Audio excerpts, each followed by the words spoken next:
स्वागत है आपका आपके अपनी YouTube चैनल एग्जाम पॉइंट पर। मैं रोज की तरह आज फिर 28 जून 2025 का करंट अफेयर लेकर आया हूं। आज 28 जून के जितने भी इम्पोर्टेंट क्वेश्चन बनते हैं उन्हें हम डिस्कस करेंगे, उनके इम्पोर्टेंट फैक्ट भी जानेंगे। दोस्तों, आप किसी भी एग्जाम की तैयारी कर रहे हैं तो ये वीडियो आपके लिए मोस्ट रहने वाला है। इस वीडियो के लास्ट में हमने आपके लिए एक क्वेश्चन रखा है जिसका आंसर आप लोग को कमेंट्स बॉक्स में देना है। आइए शुरू करते हैं। पहले नंबर का क्वेश्चन देखते हैं। पहला क्वेश्चन देख लेते हैं। भारतीय क्रिकेटर रिंकू सिंह को हाल ही में किस पद पर नियुक्त किया जा रहा है? सही आंसर है सी, जिला बेसिन शिक्षा अधिकारी BSA के पद पर।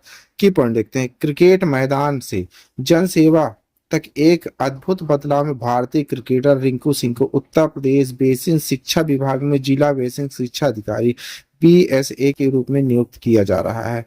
यह नियुक्ति अंतर्राष्ट्रीय पदक विजेता डायरेक्ट भर्ती नियमावली 2022 के तहत की जा रही है, जो उन खिलाड़ियों को सम्मान देती है जिन्होंने अंतर्राष्ट्रीय स्तर पर भारत का नाम रोशन किया। यह घोषणा ऐसे समय में हुई जब रिंकू सिंह और समाजवादी पार्टी की सांसद प्रिया सरोज की आगामी शादी उनके नवंबर 2025 के क्रिकेट कार्यक्रमों के कारण स्थगित कर दी गई है। आइए दूसरे नंबर का क्वेश्चन देख लेते हैं। भारत के ईंधन खुदरा क्षेत्र में हाल ही में किस दो निजी कंपनियों के रणनीतिक साझेदारी की घोषणा की गई है? सही आंसर है C, Adani total gas limited, Reliance BP mobility limited.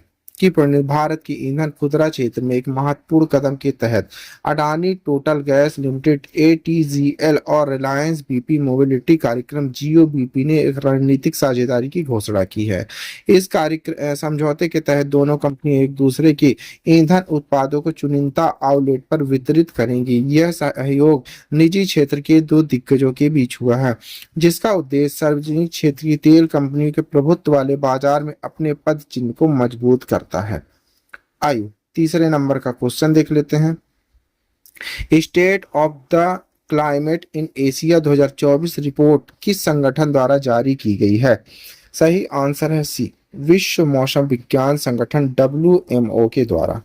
की पॉइंट देखते हैं। विश्व मौसम विज्ञान संगठन WMO की ताजा report state of the climate in Asia 2024 जो जून 2025 में जारी की गई है ने एशिया में जलवायु परिवर्तन की गंभीर स्थिति को उजागर किया है। रिपोर्ट के अनुसार एशिया वैश्विक औसत की तुलना में लगभग दोगुनी गति से गर्म हो रहा है, जिससे क्षेत्र में अत्यधिक गर्मी, हिमनद पिघलना, बाढ़, चक्रवात, सूखा जैसी घटनाएं तेजी से बढ़ रही हैं। वर्ष 2024 को एशिया का अब तक का सबसे गर्म वर्ष घोषित किया गया है। आइए चौथे नंबर का क्वेश्चन देख लेते हैं।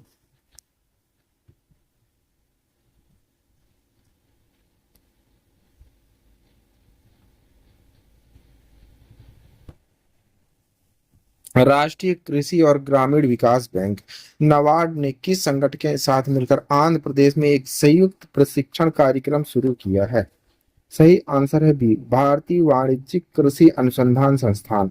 की कृषि प्रसंस्करण मूल्य श्रृंखला को मजबूत करने की दिशा में एक महत्वपूर्ण पहल करते हुए राष्ट्रीय कृषि और ग्रामीण विकास बैंक नाबार्ड और भारतीय वाणिज्यिक कृषि अनुसंधान संस्थान ने आंध्र प्रदेश के पूर्वी गोदावरी जिले में किसान उत्पादन संगठनों FPOS और व्यक्तिगत किसानों के लिए एक संयुक्त प्रशिक्षण कार्यक्रम शुरू किया।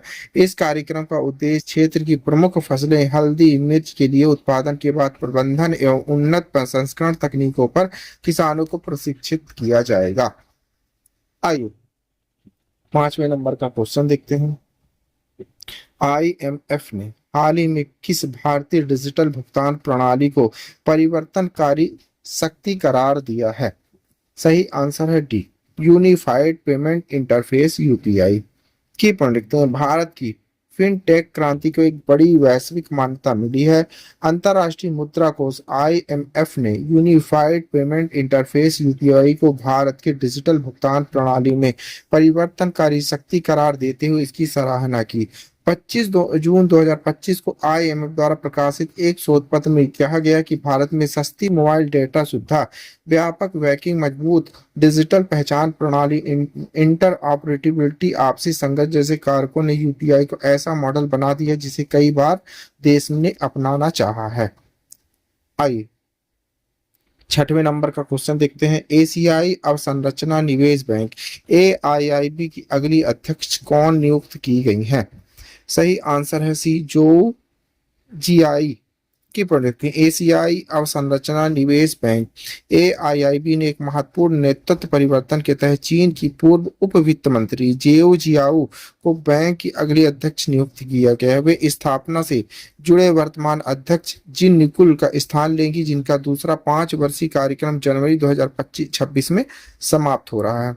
यह घोषणा 24 जून 2025 को एआईबी के बोर्ड ऑफ गवर्नमेंट की 10वीं वार्षिक बैठक के दौरान की गई। बीजिंग मुख्यालय वाले इस बहुपक्षीय बैठक के लिए एक नए अभ्यास की शुरुआत। आइए 7वां नंबर क्वेश्चन देख लेते हैं।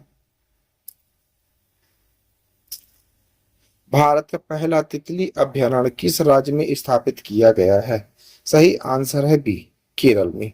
की पॉइंट देखते हैं। जैव विविधता संरक्षण की दिशा में एक महत्वपूर्ण कदम उठाते हुए केरल अब भारत में पहले तितली अभयारण्य का घर बन गया है। कन्नूर जिले में स्थित अरलम वन्यजीव अभयारण्य का नाम बदलकर अब अरलम तितली अभयारण्य रख दिया गया। यह देश में अपनी तरह की पहली पहल है। पश्चिमी घाट की हरियाली में फैले 55 वर्ग किलोमीटर क्षेत्र में फैला और यह 266 से अधिक तितली प्रजातियों को संरक्षित किया गया है, जिसमें कई दुर्लभ और संकटग्रस्त प्रजातियां भी शामिल हैं। आइए 8वें नंबर का क्वेश्चन देखते हैं। हाल ही में किस स्थान पर 1000 करोड़ की ग्रीन डेटा सेंटर परियोजना की आधारशिला रखी गई है? सही आंसर है सी, साहिबाबाद, गाजियाबाद, उत्तर प्रदेश। की पॉइंट यूपी के मुख्यमंत्री योगी आदित्यनाथ और केंद्रीय मंत्री डॉक्टर जितेंद्र सिंह ने आधिकारिक रखी एक ग्रीन डेटा सेंटर की गाजियाबाद के शाहिबाबाद में। यह 1000 करोड़ की परियोजना है जो CEL विज्ञान प्रौद्योगिकी मंत्रालय के अंतर्गत ESD के भी सहयोग है। इस केंद्र में 30 मेगावाट की क्षमता होगी। यह प्रति 200 उच्च घनत्व वाले रैंक का समर्थन करेगा। आइए 9वें नंबर का क्वेश्चन देख लेते हैं। द लैंसेट पत्रिका में प्रकाशित विश्लेषण के अनुसार 2023 में दुनिया के आधे से ज्यादा बिना टीकाकरण वाले बच्चे किन 8 देशों में केंद्रित थे, जिनमें कौन सा देश शामिल है? सही आंसर है बी, भारत। की पॉइंट देख लेते हैं। भारत 8 देशों में से एक था जहां दुनिया के आधे से ज्यादा बिना टीकाकरण वाले बच्चे 2023 में रहते थे। यह विश्लेषण द लैंसेट पत्रिका में प्रकाशित हुआ था। अध्ययन ने वैश्विक टीकाकरण में निरंतर असमानता को उजागर किया है। 2023 में विश्व स्तर पर 15.7 मिलियन बच्चे डिप्थीरिया, टेटनस और पिपुस DPT टीके की कोई खुराक उनके पहले वर्ष में नहीं मिली थी। आइए 10वें नंबर का क्वेश्चन देख लेते हैं। विश्व पुलिस एवं अग्निशमन खेल WPFG की मेजबानी किस देश को सौंपी गई है? सही आंसर है सी, भारत को। की भारत ने 2029 विश्व पुलिस एवं अग्निशमन खेल WPFG की मेजबानी के लिए बोली जाती है। यह घोषणा गुजरात के मुख्यमंत्री भूपेंद्र पटेल द्वारा की गई थी।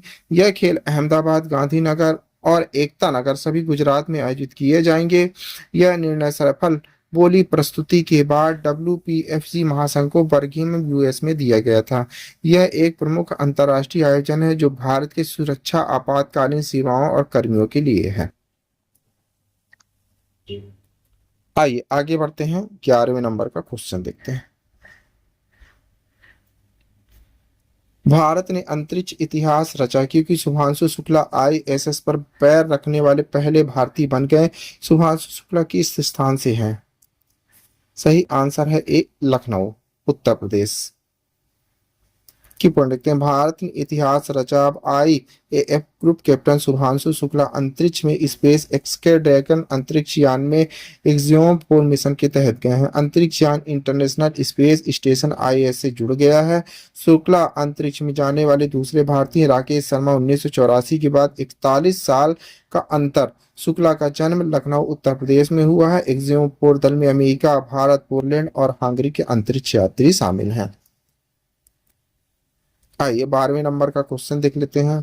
भारत की पहली क्वांटम कंप्यूटिंग घाटी कहाँ लॉन्च की गई है? सही आंसर है ए, अमरावती। अमरावती कहाँ है? महाराष्ट्र में। की पॉइंट देते हैं। भारत की पहली क्वांटम कंप्यूटिंग घाटी आंध्र प्रदेश में है। अमरावती जनवरी 2026 तक लॉन्च की जाएगी। इसका उद्देश्य लाखों पेशेवरों को रोजगार देना, शोध, नवाचार, औद्योगिक विकास को बढ़ावा देना है। यह पार्क भारत भर के राज्यों, सरकारी निकाय और संस्थाओं के लिए सुलभ होगा। मुख्य लक्ष्य क्वांटम तकनीक का लाभ मानव समाज को पहुंचाना है। आइए 13 नंबर का क्वेश्चन देख लेते हैं। प्रधानमंत्री मोदी ने नई दिल्ली में 3 मूर्ति भवन में प्रधानमंत्री संग्रहालय, पुस्तकालय, PMML सोसाइटी की 47वीं वार्षिक आम बैठक की अध्यक्षता की। किस वर्ष नेहरू मेमोरियल संग्रहालय एवं पुस्तक NML का नाम बदलकर PML कर दिया गया था? सही आंसर है बी, 2021 में। की पॉइंट प्रधानमंत्री मोदी ने नई दिल्ली में 3 मूर्ति भवन में PMML सोसाइटी की 47 वर्षीय वार्षिक आम बैठक की अध्यक्षता की। 3 मूर्ति भवन भारत के प्रधानमंत्री जवाहरलाल नेहरू का आधिकारिक निवास था। नेहरू की मृत्यु के बाद 27 जून 1964 को इसे नेहरू स्मारक संग्रहालय पुस्तकालय NMML में परिवर्तित कर दिया गया था। आइए 14 नंबर का क्वेश्चन देख लेते हैं। हिंदी फिल्म स्टार सलमान खान ने ट्राइजेमिनियन न्यूमेरिजम से संघर्ष इस कष्टदायक तंत्रिका विकार पर ध्यान आकर्षित किया जिसका अक्सर गलत निदान किया जाता है। ट्राइजेमिनियम न्यूमेरिजम मुख्य रूप से किसे प्रभावित करता है? सही आंसर है डी, ट्राइजेमिनियल तांत्रिका। की पढ़ते ट्राइजेमिनियल न्यूरोलॉजिका TN एक दुर्लभ पुरानी न्यूरोलॉजिकल विकार है जो गंभीर चेहरे के दर्द का कारण बनता है। यह ट्राइजेमिनियल तांत्रिका को प्रभावित करता है जो आंख, गाल और जबड़े में फैली हुई। दर्द आमतौर पर चेहरे के एक तरफ होता है। आइए 15 नंबर का क्वेश्चन देखते हैं। प्रधानमंत्री मोदी ने 48वीं प्रगति बैठक में मुख्य बुनियादी ढांचे, स्वास्थ्य परियोजनाओं की समीक्षा की, समय पर क्रियान्वयन और आत्मनिर्भरता पर जोर दिया। प्रगति प्लेटफॉर्म किस वर्ष लॉन्च किया गया था? सही आंसर है बी, 2015 में। की पंडित प्रधानमंत्री नरेंद्र मोदी 48वीं प्रगति बैठक की अध्यक्षता की।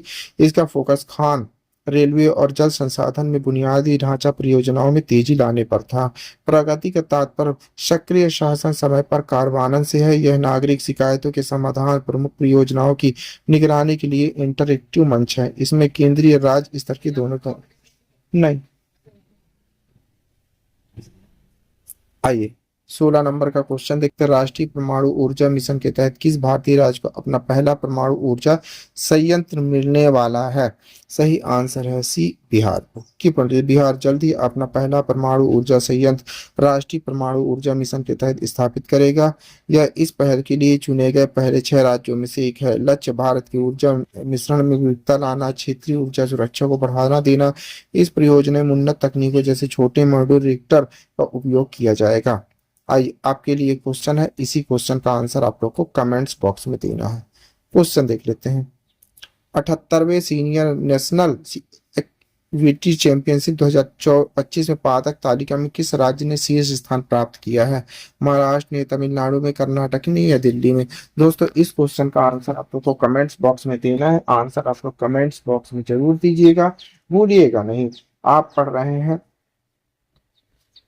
28 जून 2025 का डेली करंट अफेयर। दोस्तों आप किसी भी एग्जाम की तैयारी कर रहे हैं तो ये वीडियो आपके लिए मोस्टफुल रहने वाला है।